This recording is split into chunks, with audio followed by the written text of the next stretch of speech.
Making my little garden bed up here in the front look pretty with some more flowers, adding some marigolds along the front border here. Try to go all the way around with the marigolds. They gotta help with pests too. Got my zinnias growing in here. Got a lot of them getting ready to sprout up.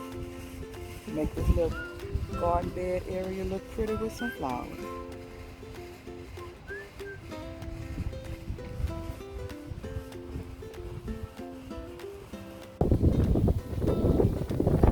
Now I have some pretty colorful flowers in my garden bed now. Marigolds, yes.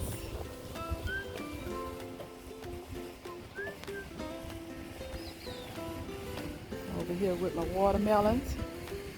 I got, I think, 5 that came up. Back there, my cantaloupes, I ended up sowing some more seeds because the first set did not germinate. The marigolds, y'all looking pretty. I gotta get me 2 more. 1 more to go right here and right there. My zinnias are gonna be popping up pretty in the over here with the asparagus. Looking nice, yes.